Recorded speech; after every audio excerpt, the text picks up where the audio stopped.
Hey, Pike, welcome back. And I say welcome back because I fucked up the recording the first time. I was gonna let you get away with it. I was gonna let you get away with it. I wasn't gonna say shit, but then you just gave it away. Okay. Yeah, but you know me. I don't, I Mm. don't, I don't, I don't, uh, I don't like hold back any punches, not even against myself. And the best part about this is it makes this joke even more ironic because today we're reviewing season 2, episode 9 of DS9, Second Sight, which is an ironic name because I don't want to have to watch it again. See, it's even Ah, funnier because we had to do this little bit twice. ha ha ha I mean, we only got like ha. 5 minutes into the last recording before I realized it was for some reason only picking up Pike's audio. And I was like, why would it Yeah. have? I don't know why it would change mine, although admittedly I should have noticed because I believe it's updated. But that's still weird because it didn't change your audio settings, it changed mine alone. And whatever. I think maybe at some point I might have unplugged my mic and that just caused like not during the recording, but like a different point, and the computer stopped recognizing my mic for a bit. I don't know. I don't understand. I don't think anyone really understands technology. Like when you listen to like programmers and they're like, yeah, I don't know how this code works, or I don't know why this code doesn't work. It is basically just magic. Well, okay. To be fair to those guys, it's like, hey, someone didn't notate properly. Like, No, I know you, that's you no. didn't. Obviously, there's always going to be problems. You understand why there's problems, or like you understand that it just wasn't recorded. I get that. I'm talking about like you'll meet like programmers who are like, yeah, I've been working on this code for like 3 weeks, and nothing's working. Every time like it should work, like everything's good, and then one day it'll just start working, and they're like, what the hell? And again, like obviously, I'm a lot less tech literate than a lot of people, but I'll get stuff where it's like I have changed nothing, and yet all the problems have fixed. Why? You put a plate of chicken bones on top of it, and that's a satisfactory offering. No, you see, the computer sensed my growing anger and knew that I was about to deliver the percussive maintenance upon it. That's a good one, but I'm very serious. There's been times where I've read stories like guys being like, "Yeah, so the telecom communication tower did not like stop working. Turns out someone had taken out chicken bones that had been in one of the boxes. We put them back in and closed the box. It worked just fine." It's like, ooh, Yeah, I mean, again, it like just it's basically the closest thing we have to magic. Um, yeah. so I mean, I opened this with a joke before about like not wanting to have to watch this again, and I guess we can go back into talking about this, even though we were just talking about it. But let's repeat some of the stuff we said. Um, this episode is boring. Yeah. It is a bit of a letdown. The next episode we know is going to be much worse, but this episode is just kind of meh, right? There's not much going on. There's a semi interesting premise here. There's some things in here that I'd be like, that's a really cool idea to explore, but it is not given the time. It is not given the attention, and between that, it's just like I don't know. I know what their goals were for this episode because you read off some of the background details that explain some of the Yeah. intentionality behind this episode, but I just don't feel like it did anything really that well. And like the Mhm. joke I mean the joke I was making last time, and I'm only semi serious about this. This feels like a TNG episode. It feels like an episode that it's fine. It's not bad. It's not good. It's just sort of there. And what you ultimately get is something that is forgettable and will never be referenced again. Like, Mhm.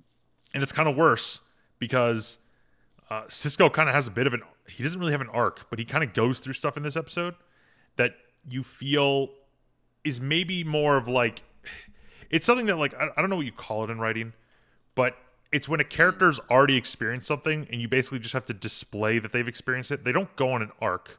You're basically just demonstrating that they've already come to the end of an arc, which is Mhm. like I don't know if there's a name for that, but the idea is I guess we can kind of just like like put the nail in the coffin and say what the episode's about, which is this is basically Cisco going through a love story and losing the woman he loves again.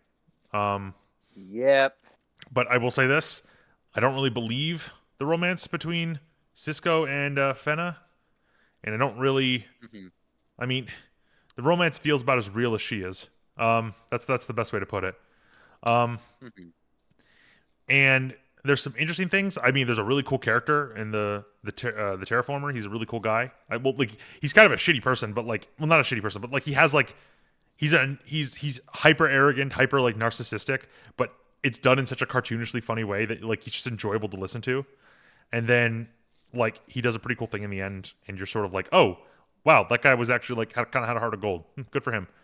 And Mhm. like that's probably the best part about the episode. It feels it feels like the side characters are the characters you care about, but they're never appearing again. Like Yeah. so it's just an aspect of like you could never watch this episode and you don't miss anything from DS9. And which is a disappointment because even some of the episodes from season one where we had stuff like that, there were some episodes in season one where you're like, yeah, not much really happens in this episode, but something did happen in the background, right? There was something like we could go to like This is some going to carry forward. yeah, I mean, like Yeah. I'm just gonna try and like think of like something on the back, like so Q-less was kind of probably a big.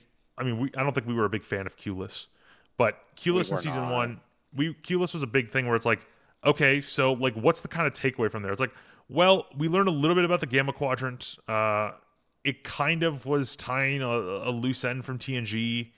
It was essentially establishing that Q is not really going to be a part of this series. It built up some lore around like how this Federation is like addressing the Q problem. Like there was stuff there. It's like it's not big Yeah. and great, but there was stuff there.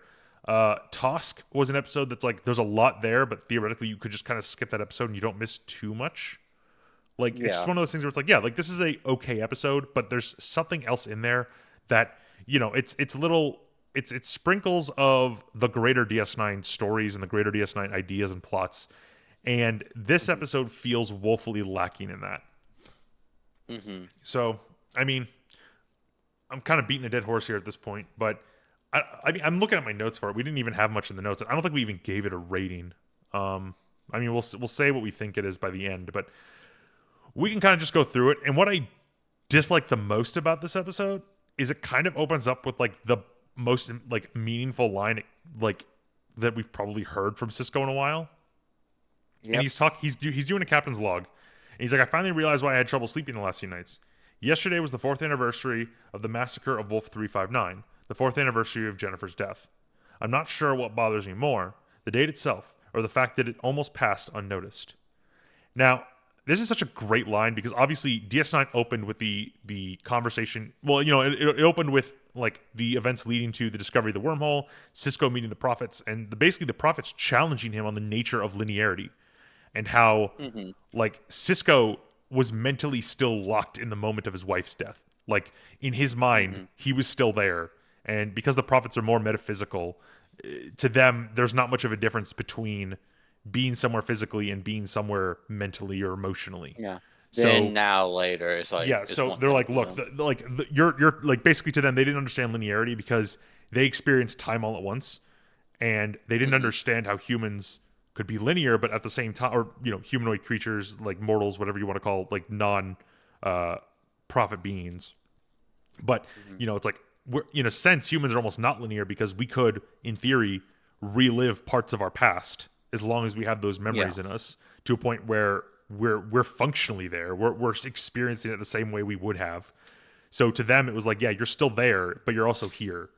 And now we have an episode where Cisco kind of acknowledges he's almost completely moved past that. Like, and obviously it's a callous thing to say. Oh yeah, he's moved past the death of his wife. It's like I don't think he'll ever really move past it, but he has But enough he's going on. not like No, he's not there so anymore. Yeah, tied down by yeah, yeah. he's yeah. Like he has enough going on in his life that he almost completely missed the day. Right? It's like clearly if he hasn't been able to sleep, it's affecting him at some more deep level. But like Mhm. on the surface, he's like, no, I'm managing DS9. I'm helping build Bajor up. It's like, it's all these things where he's very much like he's moving on in his life, and that's a good thing.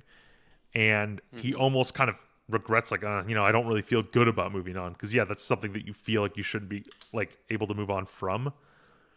Mhm. But regardless, you have a bit of a nice scene that kind of follows, and I've got to make sure to get some visuals here where Jake comes out, and Jake's kind of having a similar sort of like emotional moment where, at first he's like, yeah, I'm not really feeling great. And Cisco's like, what's going on? He's like, no, it's stupid. It's like, and Jake's like, look, don't laugh. And Jake starts telling his dad about a dream that he had where he was trying to find his father in the space station, but no matter how much he looked, he couldn't find him. And Cisco, even though like Jake thinks it's stupid, Cisco's like reassuring him. It's like, no, I found it interesting. You know what, I'm here for you. Like, it's a really just nice father son moment. And Hmm. let's see, I'm trying to like, so Jake says like I have to go to bed. I have a calculus test in the morning, and Cisco says go to bed, and then it sort of just ends with like Jake standing up, turning around, and saying like, I miss your dad, and Cisco's like I am too, and it's kind of like the acknowledgement that like deep down this is causing them both emotional problems, but at the same time it's not the core of their problems anymore. Like you could almost like Hmm. draw some sort of a parallel between like Jake feeling lost and looking for his dad, but also like his calculus test being on his mind. When deep down it's like, yeah, but the death of your mom is still weighing on you. It's like it's that idea that even the smaller problems are sort of starting to overcome the bigger one. I don't know. Like Hmm. that's kind of how I'm looking at it, and I'm like, yeah, it kind of makes sense. Like from a thematic perspective, it's the idea of like moving on. But that's Yeah. the most meaningful scene in the episode. Like Yep. if we wrote it off here, I'd probably give this episode an A. It's a really nice scene. Um, Yeah, like man, it's weird that they did like a 3 minute episode and that's all there was, but it bro, was a I really wouldn't good even say three scene. minutes. This was this scene ends. Let's see. Where's Oh, hold on. No, wait. Congratulations, Mike. You're almost exactly on the number. It is like it's exactly 3 minutes. Oh, but are you including Yeah, the it's shots like of the station? I mean, like the narration for Cisco starts right then, so I would count that as part of the scene. Oh, okay. Congratulations, Pike. You got the first 3 minutes of the episode. Really good. Yeah. Yeah, Uh, I have a good idea. Remember, I have to teach English, so it's like I'm always thinking like, how much is this going to take to say if I explain this? Like, yeah, because um. 45 or 50 minutes, not a lot of time. Yeah. See, I'm very terrible at that. Uh, I'm very just terrible at like anticipating how long anything is going to take. But anyway, Yeah. next we see Cisco walking on the promenade. It looks to be the same night. It's still like nighttime. I'm presuming it's the same night. And he meets this woman. Uh, they start talking about the stars, and I'm just gonna say this, and I'm gonna kind of try and get an image of it, but I'm not gonna just like leave it up. This woman is wearing a very semi-transparent dress, showing off her figure. Uh, it is intentionally like backlit so that you can kind of see, yeah, like this dress is borderline see-through. Which I'm Were like, you you allowed know to show what? this on YouTube? I mean, like they put it on television at one point, and you could probably find this scene on YouTube. But I am not Yeah, showing. but that. I showed it for like barely a second, and now it's just on her face, so it's not like gonna be an issue. Um, it doesn't Hmm. actually show anything. It just shows like the outline of her figure, a silhouette. But it's like you're looking at it, and you're like, oh wow, okay. I mean, like you're trying really hard to show us, like, yeah, by the way, this woman is hot.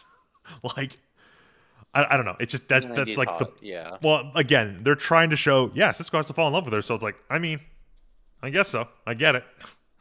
Um, Mhm, mhm. but so they start talking about the stars and how beautiful they are, and he introduces himself as Cisco, and she introduces herself as Fenna. Uh, and I'm trying to see if it's like because this is one of the issues I kind of have. Cisco becomes fascinated with this woman after this interaction. Um, Mhm. let's see. I'm trying to find like what's the line in here that would make me kind of believe that because I don't really think there's much. They talk about like all the ships coming and going. Every day must be something new for you. And he's like, oh, it has its moments in some ways, though I prefer this time the best when everything's quiet. And then she, sort of responds. You could feel a kind of anticipation in the air, like something wonderful is going to happen, but you don't know what it is. I guess that sounds kind of silly, Hmm. doesn't it? It's like, no, not at all. That's one of the great things about the station. You never know what'll happen next, or who you'll meet next. They're kind of like finishing each other's sentences, which is kind of cute. Um, Mhm. let's see. Uh, and he's like, where are you going? He asks where she's going. She says, I'm not really sure. I guess I'll keep going like the runners. The runners that are going back and forth between the station. And Cisco turns away and says, I'll tell you Constellation, what, actually. before you run any further, why don't I show you around the station if you have the time? He turns around and she's gone like a ghost. Yeah, Finna.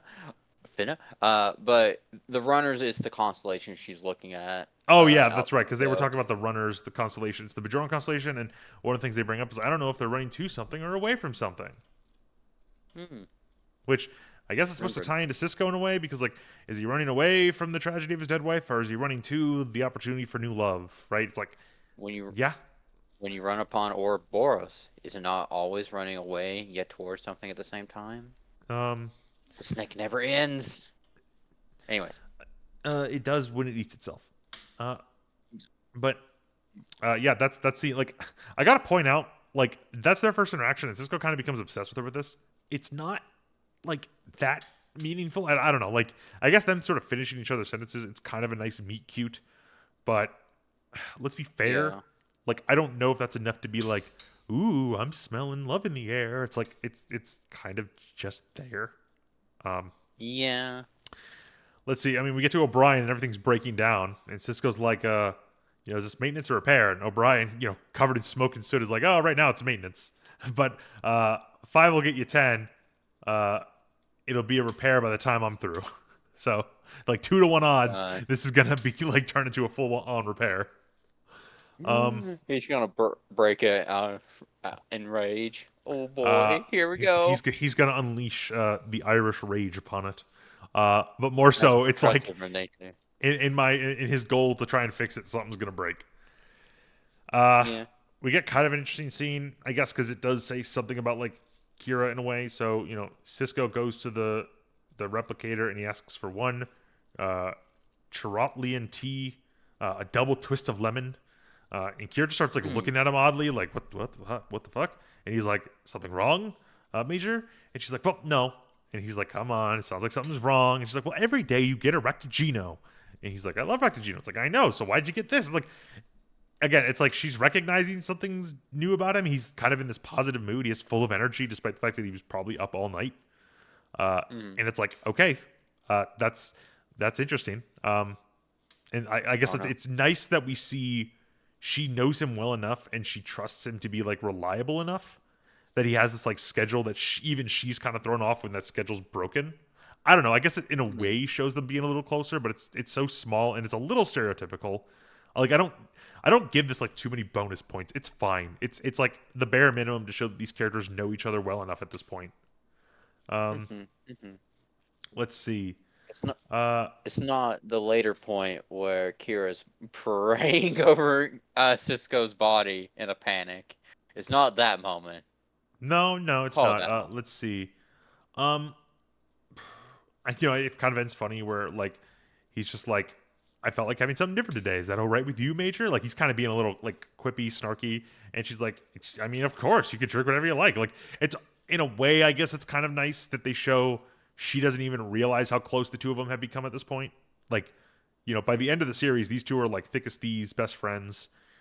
So like, but obviously they started off on a rough patch. So for her to kind of be like, ah, shit, I like this guy, he's cool. Like she's kind of not Hmm. even fully accepted that yet. I don't know. I guess that's fine. Like it's something. Let's see. Yeah, We have a scene it's with Cisco and okay. yeah, it's okay. We have a scene with Cisco and Dax, where apparently Dax is working with the terraformer. I'm not going to pronounce his name right. Sayatic. Uh, Say it. and yeah, Cisco's asking like where he is, uh, and she's like, he asks, well, let's see. Oh, he's inside the flux generator, and he's like, "What is he doing? That he'll be killed." It's like, why did he go in there? And she's like, "Have you ever met a terraformer?" Uh, it's like you can't tell a terraformer anything. It's an amazing talent bringing dead worlds back to life, but humility and common sense aren't part of the job description. Hmm. Which is like, I kind of like that. I like the idea that there's this like profession out there that's all about like essentially doing the impossible, and like turning worlds into habitable worlds. Although I'm not gonna lie, And thus there you this get really this. this really fucks with the next episode, Pike.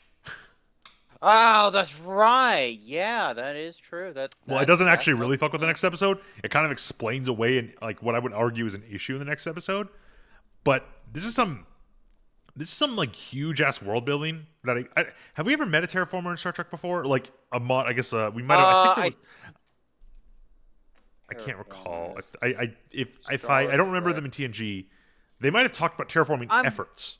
But like, what is a? yeah. I don't know if we ever saw like because the way this guy describes it is he's terraformed multiple planets. So I always imagine Uh the terraforming efforts might have taken like lifetimes, right? It's the nature of like, yeah, you're part of a team that's working on like an 80 to 100 year project to transform a planet, which would still be like an insanely short amount of time.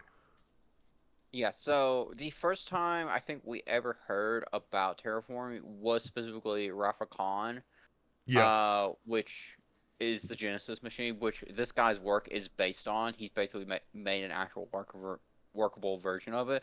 But in TNG in season one, there was also terraformers there. I'm pretty sure they mentioned Mars is terraformed in yeah. Star Trek. No, yeah. Like, Yeah. I guess my point is terraforming. Like the idea of doing it today would take thousands and thousands of years, right? Like we talked about, like efforts to terraform Mars, which essentially means polluting it to give it a thicker atmosphere. But Yeah.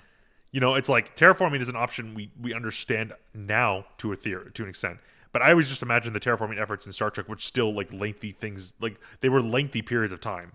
But the way this guy Mhm. describes it is he's terraformed multiple planets, presumably within his Mhm. lifetime, and they're already habitable. So Yep.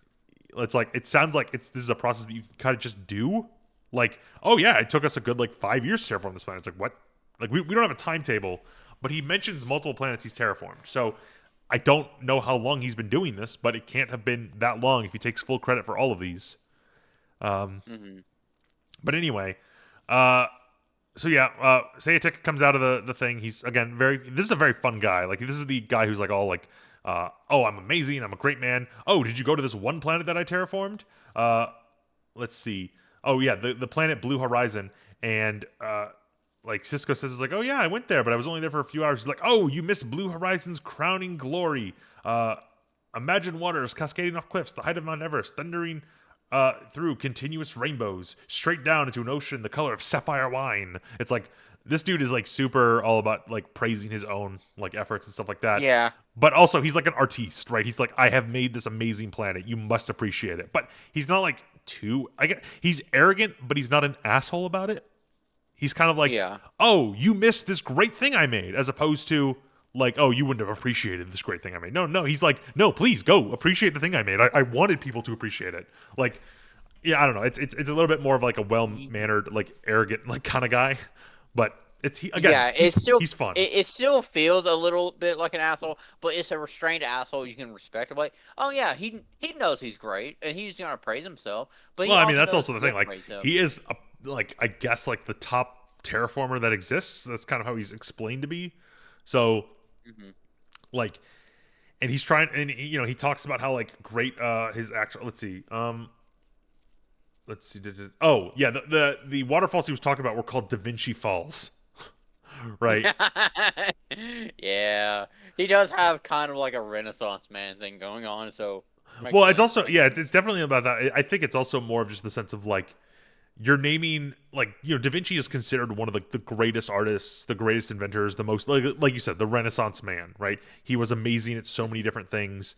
And then when you like, yes, I'm going to name the water one of the things I created after that man. It's like, like you're almost like pointing him as like my creation is on par with him. Hmm. But yeah, I mean the guy's fun. He invites everyone to like a party tonight, but his plan, and this is why he's at the station, is he is going to be reigniting a dying star. So, he's looking at this as his crowning achievement, the idea of like bringing a star back to life, which we ended up commenting, what would this be called? Either what were we? It would be like helionecromancy or necroheliomancy. Yeah. I So think it's I believe I argue for necroheliomancy, on the basis of you're primarily working with a star, but you're working with the death of the star. So it's the death part is the modifier of like the heat. So you're doing I would mancy, say the so star burn part is the magic. modifier of necromancy because he brings dead planets back to life as well. Mm, mm, mm, mm, This is no, really a you stupid use math. conversation that I think we agreed it was a really dumb conversation when we were having it. it's, it's it's such a pedantic argument that it's Well, no, I mean, we yeah, it's concluded it would be called whatever the first person who did it called it. yeah, Like, pretty if someone much. came up with a theory of how to do it, they would get to name what it is, basically. Yeah. Um, but yeah, so he says like, "Oh yeah, me and my wife we got in yesterday, and we're gonna reignite the dying star. This is so great. I'm such a he's a funny guy. But ultimately, like, This is like his only episode. Then we cut to Quark's cafe. Dax and Cisco are like sitting in the bar, and Dax notices. Let's see. She wants the extra. She's eating a lot because she wants the extra calories to keep up with the guy. She's like, oh yeah, he's kind of brilliant. Let's see. Cisco's kind of like looking around. He's trying to find Fenna, and there's a line here I actually really don't like. Where is it? No, I don't think this was here. I mean, like, I guess we'll talk about it now because this is a scene with Dax, although I think it happens later. Dax realizes that Cisco has like fallen for a girl, and at one point she says like, "Oh, tell me about her," and Cisco's like, "Nah, I don't want to tell you about her," and she's like, "What? You could tell Curzon about it," and again, one of the big parts of this series has always been like, yeah, I'm Jadzia. I'm not Curzon. Like, don't treat me like Curzon. And like, she's okay being friendly with like Cisco. But in the episode Dax, which is the episode we hate, her big point is she is like there's a lot of points that I am not Curzon. And then you have these other episodes where it's like, oh come on, you can treat me like you did with Curzon. It's like, okay, like girl, pick a lane. Do you want to have the same buddy buddy relationship with Cisco as Curzon did, and as such you want him to treat you like Curzon? Or do you want to be a distinguished person with your own unique relationship with Cisco outside of Curzon's influence and not be treated exactly like Curzon? It's one of the issues I have with Jadzia. Not like I think as a person she's fine. I just think the writers don't know what the hell to do with her sometimes. Yeah, it's not. Jesse is always just gonna be like a Well, there's a lot of problem. things that interesting you could do. I just don't know if they ever settled on what they wanted to do. Which, not gonna lie, when we get to another troll later on, I think they knew exactly what they wanted to do with her immediately. So, like with her, there's a much more narrowly focused through line for how she relates to her symbiote. Whereas Jadzia is like, am I Curzon? Am I a unique person? Should I be treated as a amalgamation of the two? Should I be my own person? It's like, okay, I get it. But like, you got to pick something and help us understand who this person is, because right now sometimes she feels like she flip flops, or she almost feels like she chooses the one that's most convenient at the time, which could be an interesting character trait if they acknowledge that. But that again, They don't. yeah, well, again, that's just a different conversation regarding Jedzia. But so, like this episode, let's see. I'm trying to find something. Uh, so yeah, they're trying to manipulate one of the roundabouts. Oh no, wait, Sayedic ship to go to warp 9.5, which is insanely fast. Like, dear God. Yeah. And that's how fast they're going to need to go to escape the supernova that's going to happen when they reignite the star. So, If it goes wrong, if it goes uh, wrong, uh, oh yeah, if yeah, the experiment fails, you are my correct. yeah. If the experiment fails and the sun goes supernova, we're gonna have to get out of there fast. And here's the thing: because we've seen Voyager, I'm just saying, you're like, would 9.5 cause you to become the weird lizard creature? Would No, it? you have to go warp 10 to do that. Oh, oh. So we're not gonna have to abandon the babies on a planet I again. just want to point out that that was, according to Voyager, the highest point of human evolution. We don't. We don't. We don't acknowledge that. We don't acknowledge that. Instead, the highest point of human evolution, as we can comprehend it, is what Babylon 5 shows. Well, That's the I have not watched Babylon 5. I'm going to have to at some point. yes. Well, anyway, Mhm. let's see. We get another scene transition where hey, Cisco meets with Fenna again, and this is actually kind of a unique set. They're in one of the pylons that are like one of the struts outside of DS9, looking down on the promenade. I Mortals. don't know if we've ever gotten this like a view of like inside the ship. This is kind of a unique position. Like it doesn't look too different. Nah. So I imagine if they just reorganized a previous set, but I don't know. It's a unique scene. Like it makes sense that there would be people who are up here just looking down at the station. Has been mentioned once before. Lasquana, Troy, and um, Odo talked about. I think Mrs. Troy mentioned like, "Oh, I've wanted to see it and such." It's like, and tried to drag Odo up there because you know what she wants. You know. Oh no no no! I Um, get it. I get it. It's um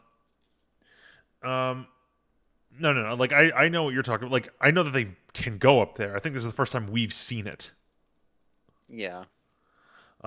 So I think that's more like I don't know. That's it's a unique little scene, I guess. Uh, I know I'm being like very like unfair to this, but yeah, we get another Cisco Fenna scene. So Cisco finds her, asks like, let's see, I was hoping to see you again. Cisco's like, I was just thinking about you. He asks where she disappeared to. She's like, I had to go. I'm sorry. I didn't mean to rush away like that. Can you please show me on like, did your invitation stand? Can you please show me on the station? And that's what he's doing when he brings her to the pylon. She comments on how wonderful it looks. He says, let's see. Oh, at one point she says we should have brought a picnic basket, and he asks like here. She's basically like, he invites her to a picnic tomorrow, the next day. Let's see. I'm trying to find like what's this when the scene happens. And then at one point she's just like, whatever there is. Hold on. Again, like I'm trying to find like what's meaningful about the scene, but I'm reading the dialogue and I'm like, oh right, this is like just it's just nothing. It's kind of like it's fine. She ends up running away. She's like, I'm sorry, I have to go, and she rushes off, and he's trying to tell her to wait, but she gets away, and it's just like, okay, that's their second scene. Like, I gotta Yeah. stress, there's not much more to the scene than that. They kind of have some like, oh yeah, they're flirting. I get it. Okay, that makes sense. There's not like I don't know a connection. Like at most you could say he finds her hot and he's like, oh, I wouldn't mind going on a Hmm. date with her, and that could be like what the episode was about, right? Like Cisco finally allowing himself to feel something for another woman again. Hmm. The episode really doesn't delve into that.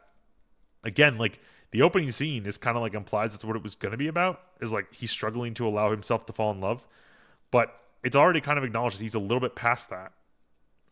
Yeah. In fact, I don't know if you could do that as the plot line because the idea of that itself would be acknowledging that he hasn't fully moved on from that. But episode 2 of season 1 was about him moving on from that. So Hmm. you kind of have to say, no, he's moved on or he's able to move on now from his wife's death, uh, which means he can't really have anything holding him back. But I don't know, like, unironically, this episode might have been better with Cisco being an awkward trying to go out with women episode. Like he doesn't know how Hmm. to date women again after being married, and like it's like what are people in the dating game into now? Like that would have been a better episode. I'm not gonna lie. I was about to say something like, like, Cisco, like, do they say, like, some sort of Zoomer slang? But I was like, oh, wait, no, I can't say the Zoomer slang on this because, ooh, boy, I don't, I don't want to associate ourselves with the slang I know. I don't want to do You you that. you, you don't I want don't, to taint our Riz. see, Oh that's wow. not where I was going because of the jokes we've been recently making about, certain things. I'm like, ooh, I could use one slang. I'm like, wait, no. That's bad slang. Ooh, Like got it. everyone, it's nothing particularly bad. It's just like, oh, that's just inappropriate, man. That's nasty. It's like, Yeah, but I mean, it's just like I don't know. Like I think the fact that he seems because like this next episode, or I'm sorry, this next scene is he's having breakfast with Jake, and Jake notices something's wrong, uh, and he says, "Dad, are you in love?" And he's like, "What?" He's like, with a woman. You're showing all the signs. Which I don't know. I guess that means Jake would be okay if his dad was like in love with a man. He has to specify yeah. with a woman. I don't know. Uh, and he's like, the signs? And Jake's like, yeah, the ones Nog told me about. Loss of appetite, daydreaming, smiling all the time. And then Cisco asks the most important question. You've been talking to Nog about women again? We know what that Ferengi thinks of Mm, women. mm, And then Cisco, yeah. like, Jake's just like, look, uh, I just want to know, want to know that if you're in love, it's all right with me. Which I like that. I like the fact that like Jake kind of feels maybe he has to give his dad permission so his dad doesn't feel guilty or something. I don't know. Like it's kind of like Jake not understanding the full situation, but at the same time he's okay with it and just wants his dad to be happy. I don't know. It's a nice little character trait. I mean, I think it's like fairly common. I've seen that in other media, but I don't know. I think it's good that you have that here. Um, and hell, like Cisco even thanks his son is like when Jake asks like what she's like, he says she's really interesting. And I gotta point out, that's all he says about her. Hmm. She's interesting. It's like, okay, how? Problem is, the episode hasn't really done anything with that. He's had two Yeah. conversations. He's had two conversations with her, uh, and she vanished and ran away. She vanished the first time and ran away the second time. And it's like, okay, um, what are the traits you like about her, Cisco? Is it her love of life, her just her personality, her traits? Like, is it just some innate quality you don't understand? If so, it's like I feel like this is a bit shallow for DS9. Uh, Hmm. so yeah, and then at one point she's like, "Oh, when can I meet her?" He's like, "Yeah, it's a bit too soon for that." Let's see. Just, oh, and then Jake asked "So what's the problem? Why can't I meet her?" And he's like, "Well, she just keeps disappearing," which that's actually kind of a funny line. It's like, I really like this woman, but she suffers from this one huge red flag. What's that? She kind of just vanishes when I'm not looking at her. It's a bit of a red flag. Honestly, I don't know if I can tolerate that. Women who suddenly vanish on you are just are a bit I don't know if you can trust them. Hmm. Just Um. yeah.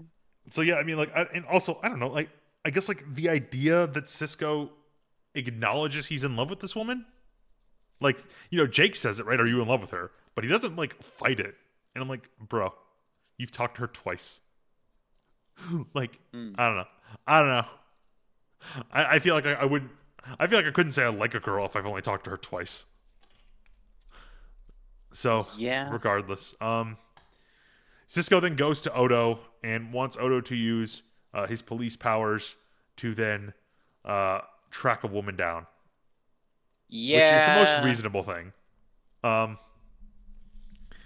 like, I'm trying to see if, again, I'm trying to find something interesting here. Apparently, there's buff security because they do have the terraformer here. Cisco comes in and he's trying to feel like I'm looking for someone, a woman. Odo says what's her name? Fena. He's like, first or last name? He says, I don't know. And Odo's like, okay, well, what's her species? And Cisco's like, I don't know. Humanoid? And Odo's just kind of getting more and more okay, what ship did she Hmm. arrive on? And Cisco's like, I don't know.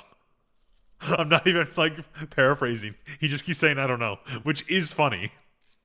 Um, Hmm. Let's see. Well, what can you tell me about her? Let's see. I say she's about 1.6 meters tall, brown skin, dark hair, and the last time I saw her, she was wearing red. And I'm like, okay. I mean, I guess that narrows it down slightly. But let's see. Oh, Cisco asks, "So, do you think you can help me?" And Odo replies, "I don't know." I don't know. It's a funny delivery. Hmm. It's kind of stupid. Odo's being snarky to Cisco. He's like, "Look, you need me to find someone, but you can't give me details. What do you want me to do?" I love how Uh, that's the problem, and not the fact that it's this is a usage of police powers for purely personal reasons with no warrant or anything. It's like, so huh? the only thing I can kind of say, you're right, and I did kind of allude to that. The only thing I would kind of say is that like Cisco is so. I mean, if as long as they're not busy, moving some, having someone do work on that might not be an issue.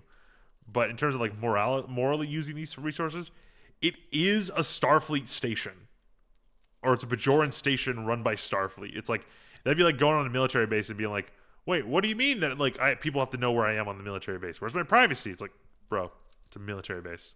Like, Bruh, I don't think you have an bruh. expectation of privacy when you're on a military base.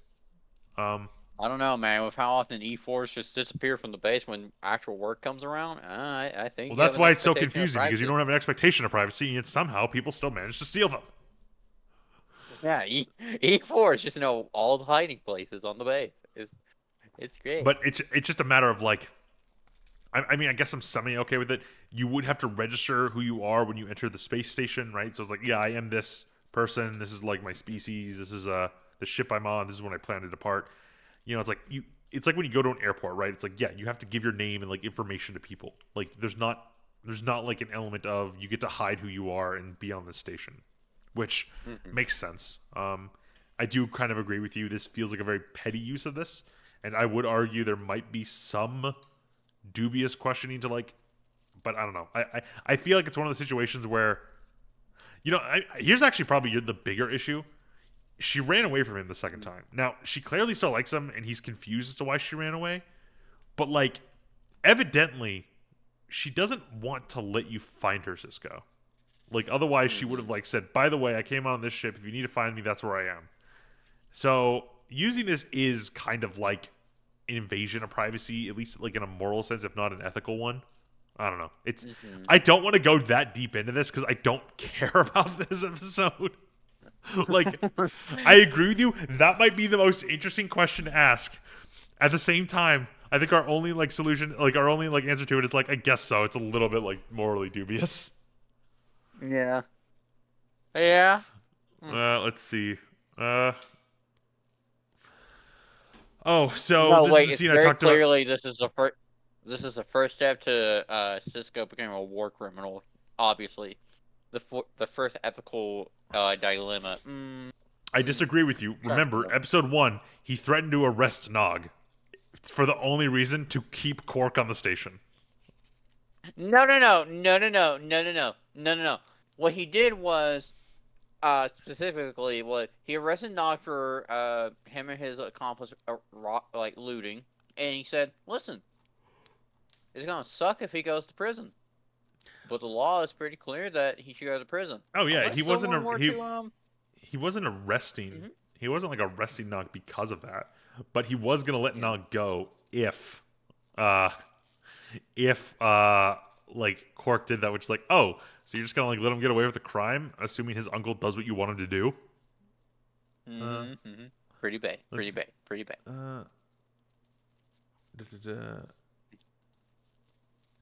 Anyway, sorry, I got distracted by a message. But so we Was then have it a scene me? where no, it wasn't you. I would know if you sent me a message, although I do have myself on Do Not Disturb right now. But we have a scene where Jadzia like confronts Cisco, and this is the scene it brings up. It's like, oh, why you can't talk to me about women now? Is it because I'm a woman now? It's just like, don't be ridiculous. She's like, no, I understand. It's hard to talk man to man with a woman. And again, it's just like the whole thing is like you used to tell Curzon everything. It's like, again, like I feel like we've had episodes where you establish the fact that you don't identify as Curzon and that you not. She's okay with like Cisco acknowledging her as Curzon sometimes in some ways, but like there was a point where like he was trying to like ask her to do something and he's like, Curzon would do it, and she's like, yeah, but I'm not Curzon. Again, like I feel like using it for practical means kind of like damages the message of who she identifies as, but again, it's just not really that big a deal. It's just not something I care about. Okay, now we're about like halfway through the episode, and we learn what the plan with Syatic is. He invites people to his ship or his quarters to review both the plan, have like some drinks, and talk about how great he is. He's like, a great terraformer needs the green thumb of a gardener, the eye of a painter, and the soul of a poet. And of course, it doesn't hurt to be a raging egomaniac. Which, that's why he's endearing. Is because he calls himself a raging egomaniac. He's like, he knows what he is. Yeah. And let's see. Oh, even Kira replies, which makes you eminently qualified. Like, Kira with the snark, and he immediately acknowledges, like, of course. So they talk about like terraforming. Let's see, it's like nothing. He says at one point like nothing worth creating was ever created by a pessimist. And then Cisco replies like, I don't know about that. Van Gogh, Beckett, Uraka. I wouldn't exactly call them optimists. And Syatic says precisely. And look at their work, dark and dreary and dismal. Art should be an affirmation of life. Which I mean, I don't think we agree with that. Okay. But. Okay, Mussolini. Okay, Stalin. Okay, Mao.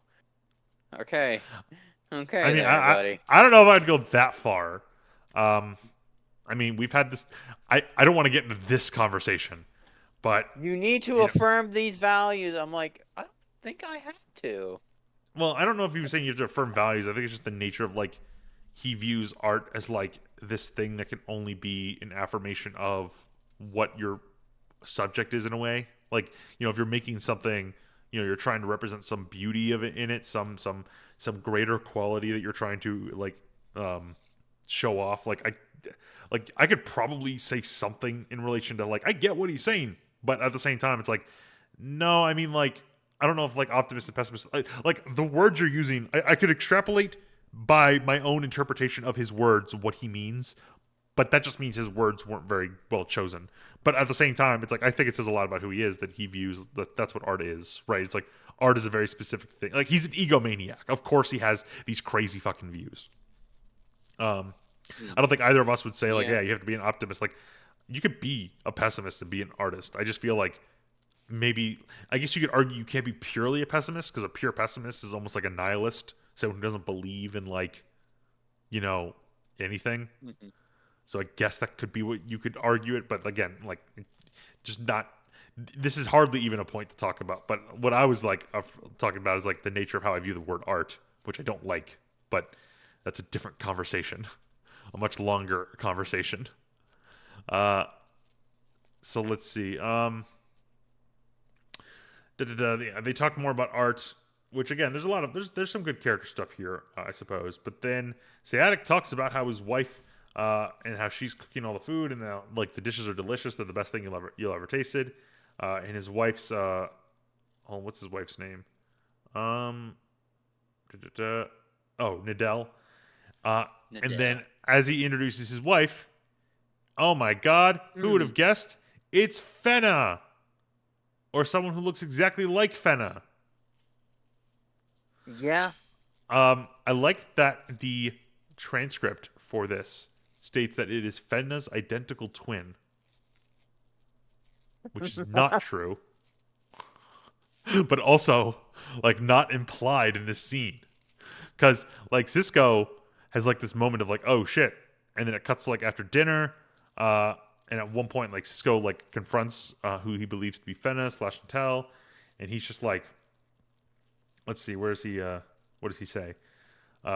Cisco points out that she acts like she doesn't recognize me, and then he confronts her, and she's like, "Oh, can I help you with something?" He's like, "It'd be a lot easier if you told me that you were married." And she's like, "I don't understand." It's yesterday on the promenade, you had plenty of opportunity.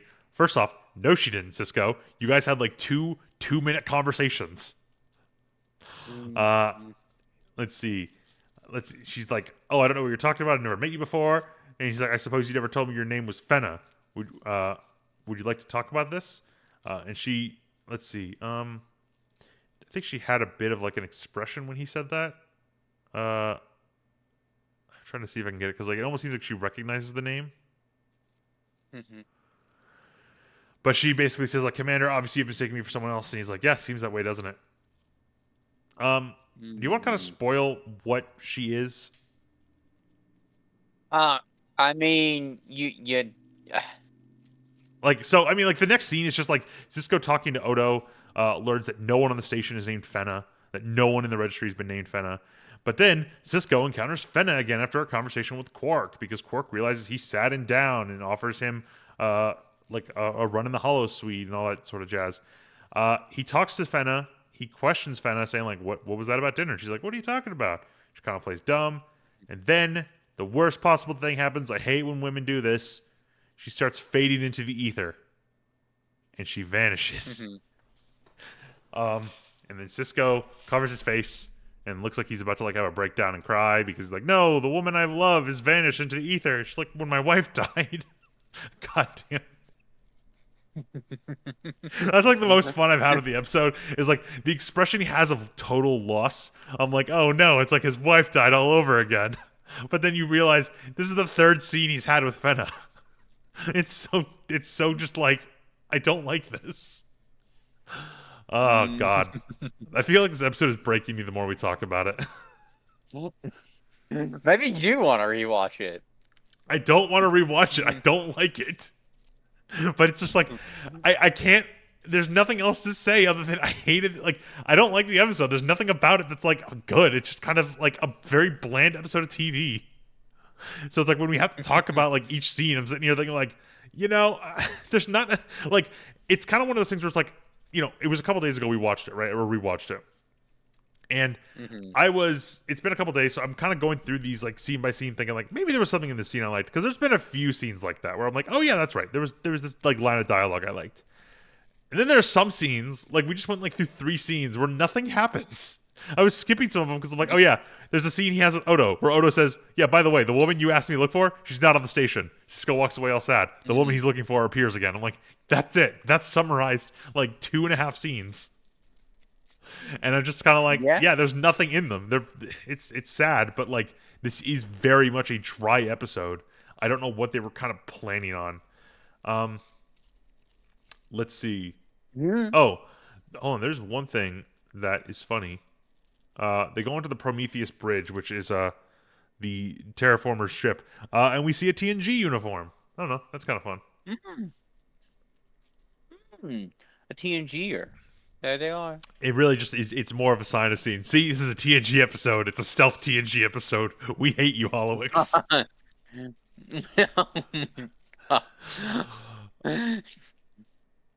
Fucking know. Bear looked. Irish Stephen Bear looked like more like 20 years or more into the future. We're like, yeah, fuck that guy Holowix in particular. Fuck him. Let's fuck with him. Let's see. Oh, They're doing like science techno babble. Yeah, at one point Cisco's like, "Oh, are you eager to get started? What did you call this? Your crowning achievement?" And Siatic says, "Don't remind me, Commander. My entire life has been a series of escalating triumphs. It's what I live for, knowing that no matter what I achieve, there will always be another triumph waiting for me." Uh, let's see. And he asks, "Oh, do you know the poet, Klingon poet Grotrak?" And Cisco says, "A little. The Fall of Kang is a required reading of the Academy." Uh, and I don't believe this is Kang from the rat or yeah, I don't think this it's a is different Kang. yeah, this is It's a a different different Kang. Kang because Although admittedly, I think when I was watching the episode and they said the fall of Kang, my brain heard the fall of Khan. I don't know why, like my brain uh just registered that. I was like, I guess it would make sense that you'd have to like read about the fall of Khan. And Khan had like relationships with like the Klingons did not like Khan, right? Like he fought them and they found him, like, if I recall correctly, it's been a while since I've watched Wrath of Khan, but it's just a matter of sadly I think I watched the J.J. Abrams Wrath of Khan more recently. um, yeah. but let's see here, like, so they're talking about the wrath of or the fall of Kang, and Zayatic says, "So honor the valiant who die neareth your sword, but pity the warrior who slays all his foes." So like it's an interesting little concept. The idea of like you're always looking for more challenges, but at the end of the day, like you either like fall to your challenges or you beat them all, and both of them are kind of like tragedies. So I don't know. It's kind of an interesting like comment to be made. It's kind of like watching this episode where no matter what we say about the scene, it's just another tragedy. Yeah. Oh God. Oh man, this episode just. Well, I mean, like, I think we could summarize the rest of this. So, um, let's see. We learned that like they find Fenna, or Cisco finds Fenna like in one of the rooms. He immediately tells Dask she was standing right next to him. Do a scan. She's not really there. What we learn is that Fenna is a psychic projection by Nadell. So when Nadell like sleeps, and she's in a serious and she has like a lot of stress, she creates this psychic projection that is like their own person. So she has like her own emotions and her own feelings. However, this process causes like psychic damage to Nadell, and it is slowly killing her. So, once she passes out, like, Sciatic is like mad because he's like, oh shit, it's Fenna again. You need to go away because whenever you're here, she's unconscious and slowly dying. Meanwhile, neither Nadell or Fenna are aware of the other, so it's weird. Mm-hmm. It's kind of like there's a weird history here, but I guess I can understand how this happens. So Fenna has fallen in love with Cisco, but Fenna can't exist without Nadell dying, and then like even if Nadell dies, Fenna won't exist either. So Fenna just can't exist. Which is again, Yeah. like that's an interesting tragedy. The idea of you fall in love with a woman who can't exist. But I just don't think like enough was done with this episode to make me believe the relationship. Um, Mhm. let's see. I'm trying to like read some stuff. Cisco has like some moments where he's struggling with like what he's supposed to do because it's like, oh, this woman I love, can't be here, but I love her. Oh no. And this is where we learn, and this is something else I kind of like about the episode when Sadek sort of explains his relationship with Nadell. So, um, let's see here. He explains, Nadell doesn't even know what's happening. In times of deep emotional stress, Hellenians, which is what Nadell is, sometimes lose control of these abilities because they're like psychic abilities. And he says, you may, oh yeah, throughout the episode, Syatic has been talking about multiple past wives that he's had. So clearly this guy is Mhm. not able to keep a wife around because they always leave him. And he says, look, I tend to invoke strong emotions from people, particularly my wives. Oh, they all start out loving me, but a few years of togetherness soon cures them of that. My others all had good sense to leave me. And Cisco says, why can't Nadell if she's unhappy with you? And Syatic says, Hellenians mate for life. She can never leave me, no matter how much she wanted to, or how much she might want to. Which I don't know what that necessarily means. Like, is it so ingrained in her culture that she will refuse to divorce him even if she's super unhappy, or is there maybe some other element that we're not aware of? Like, I don't know. Yeah, it. Like maybe some sort of. I If I mean, had to with what's guess, it would already be yeah. with what's already happening, maybe it is like like the trauma of going through a divorce would just ruin I her. mean, it could But just it be something could. like you mentally link with your partner, regardless of like if they're your same species or not, and leaving them would cause Mhm. like damage to you.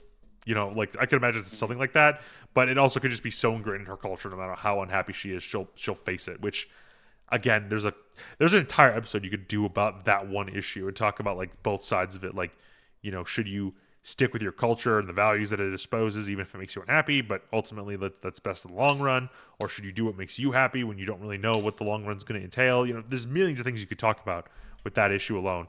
It's such a side note here. Mhm. Um, However, while they're still like talking with Fenna, trying to figure out like what to do about this, because again, you have the issue of like when she's asleep, she's happy because she gets to be with Cisco. When she's awake, she's unhappy. But when she's asleep, she's dying. I'm like, okay, this is an interesting dilemma. Um, so that's kind of cut short uh, when Sayedic steals the ship and he starts flying it towards the sun. I know that's a really funny way of saying it, Mm. but he's like, I hope the transmitter's working. I'd hate to go to all the trouble without an audience. And like, what's going on? If we're not ready for the experiment. If you do this, it'll kill you. And he's like, I'm making history. You might want to record this for posterity and all that. Cisco like runs in with Fenna. He says, I had a feeling. He's like, oh, Cisco says, we found a way to save Nadell, and Syatic is like, I had a feeling you would, Commander. This is the only way I can really set her free, however. I owe her that. Besides, this will be my crowning achievement. Remember the fall of Kang? Well, this is the one warrior who refuses to be pitied. And it's like, I like it, right? He realizes that his existence makes his wife unhappy. Uh, Mhm. and as such, like, he's going out with this crowning achievement. He's dying, setting her free so that she can, leave and be with whoever she wants. Now, she doesn't like Cisco, right? Fenna likes Cisco. So she doesn't have any Yeah. relationship with him. Um, so Syatic drives his ship into the star. Let's see. I want to try and get the line Mhm. because it is like a nice scene. Uh, at one point they're like, "No, we can get you out of there." And he's like, "Too late. I've already entered the gravity well of the star." Cisco's like, "Engage the tractor beam." And one of the bridge commanders says like, he disabled them all before he left. And he says, "Commander, when this is over, you'll find a case among my personal belongings. There's something in there you'll need to find." Uh, Oh, it's yeah, this is what it is. It's my obituary. I wrote it myself. After all, I couldn't leave such an important document to some stranger. Do me a favor and see to it that it gets to the Daystream Institute for publication. Which reminds me, I didn't get a chance to update it before I left. Let the record state he sacrificed himself on the altar of science. Like, I Yeah. love how fucking arrogant and egotistical this guy is. I wrote my own obituary. It talks about how amazing I am. Yeah. Like, I mean, if it's you had the such a chance fuck. to, would you not? It's such a baller move. I don't know if like I feel like I'm not egotistical enough for that. I feel like I would be too self conscious to write about myself. Mm. Yeah. I got to point out, like in my book, I'm writing a book. Everyone, shameless plug. In my book, there's a character named Hollowix. He is there for 2 chapters, and then he's gone forever. And I only talk about how annoying he is. Huh. That doesn't make it. It's like, man, I'm so fucking annoying. It's like, oh, why did you change? It's like, no, Well, in all yeah, fairness, like that character, that like character is not just annoying. He's a little bit more of like the kind of like weird esoteric guy who doesn't answer your questions directly. Oh God, it is just me. But yeah. uh, I write him out of the story immediately because I'm like, I don't want him to be there that long. I only give him the name because of later details that are important. But regardless, Sciatic dies. Uh, let's see. Let's see. Oh, Cisco says like I'll be sure they get the thing. He's like, I'm sure I can count on you. Keep your eyes on the view screen, Commander. You'll have never seen anything like this again. And then he shouts, "Let there be light," because God damn it, how egotistical are you? Like, It reminds me of that line from Portal. uh, Let there be light. Wheatley says that, and he's like, that was God. I was quoting God. uh, Fennec cries and fades away. And then Nadell and like there's one last scene where Nadell talks to Commander Cisco. Let me cut to it because again, this is. I mean, we see the star come back, which is nice. The star is reignited. hmm. Kind of unimportant in the overall scheme. Let's see. Nadell just wants to say goodbye. And he's like, "How long do you plan on staying on New Helena?" And she's like, "For the rest of my life. I've been gone for too long as is. I wish I could remember Fenna, what she did, and how she felt, but I can't. I'm sorry." And Cisco says, "That's all right. I can remember for the both of us." And she says, "Tell me one thing." And he's like, "What was she like?" And he's like, "Fenna? Well, she was just like you." Which, I mean, you've had 2 conversations with this woman, so that's about as much as you had with Fenna. Like, Yeah, I guess it's just like, yeah, I mean, it's a deep line, right? Because the idea of like, I fell in love with this woman who's exactly like you, but you don't remember any of it. And there's something there mm, that's like tragic, right? It's the nature of like, yeah, I get you don't feel this way for me. It kind of isn't you, but at the same time, like had I met you in any other lifetime, I would have fallen in love with you. It's it's sad, mhm. it's tragic. It deserves this scene in the first scene deserve more than this episode offers. Like, No, I mean, I want to point out. So, no. you read some stuff beforehand about the background of this episode, right? Yeah, how this was basically this episode was supposed to be a well. It started as a Bashir episode where he would be in the Cisco role and he would be investigating the whole episode to find the woman, only to find out she's a projection of a woman's mind, and the actual woman was being abused by her husband. It was more, but then they changed it to be like, hey, we want to focus on Cisco because Cisco's become rather aloof and not knowable to the audience. Let's bring him back down to earth, give him a romance story to try and humanize him once again. Pretty much. Yeah. Yeah. Yep. Let's see. So, like, I get what they're trying to say, right? Like, Cisco, we have not had too much in the way of Cisco episodes, which, Hmm. I obviously like that's definitely an issue, and I think like the Cisco episodes we do get so far have been phenomenal. I think some of my favorite episodes are the Cisco episodes, but what we have here is just not good enough. Like, if you wanted to tell this episode in the short amount of time you have to tell it, you needed to do more. I'm sorry. Like, this episode needed to be 100% about his love with this woman, and like there needed to be more of a plot around it, right? You need to have like more attention, more focus. Like, don't have part of the episode have him trying to find her because that's less time with him and her on screen together, and they need more screen time to make me believe this. So, I mean, I got nothing else to say about the episode. Like, there's nothing explicitly wrong with it. I think like It's just overall, I think I give the episode like almost a B plus. I know it's like I've harped on it, and it's like, well, you're giving it a B plus. Like, there's not really any problems with it. Like, other than like by problems with it, I mean like there's nothing in terms of like plot holes or contrivances. There is a strange alien lady who like slowly like I guess falls in love with Cisco. That's the biggest problem I would have is that I don't really believe their romance. But if we say Cisco's in love with her, which they do say, it's like I guess he fell in love with this woman in 2 sentences. Admittedly, I think he fell in love with his wife after one sentence. I mean, if Um, you saw Jennifer on that beach, wouldn't you go? Wait, how does he do his like little cheer thing? You know what I'm uh, talking about? I know exactly what you're talking about. I don't think we could do it without Discord being unable to pick it up or like my recording software being able. He does like a loud yelp. Um, and then he says like a super romantic line of like, she's like, "Oh, I bet you say that to all the girls." And he's like, "Never before and never again." Like Hmm. it's like, damn, Cisco's got game. But also it's like, it's like I like I like I I like the idea of giving Cisco a tragic romance to in a way like better endear us to him. It really hits him in like that very vulnerable spot we know he has.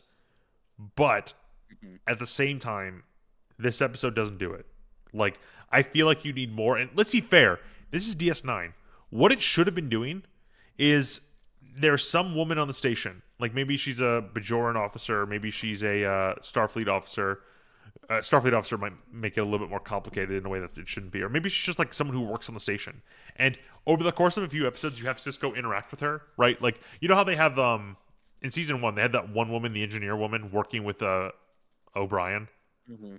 and she's just a background character. She's in one or two scenes, but they're establishing who she is and that she works on the station, that she's working with O'Brien. And by doing that, Yeah. you build up who she is, and then in the finale of season one, she ends up being part of the Bajoran or Opak, not Opak, fucking what's the term? Not the Kai. What's the term Mhm. below it? It's Vedic. Uh, Right. Vedic Win. She ends up being part of Vedic's Win plan to blow up the school, right? So like by doing that you create this like sense of tangibility to the world. These are characters that don't just exist for the episode. So imagine if you had done an episode where like 2 episodes ago we learned a terraformer has come to the station and they're slowly going to be terraforming a star, or they're slowly going to be terraforming a planet nearby, and they're operating out of the station.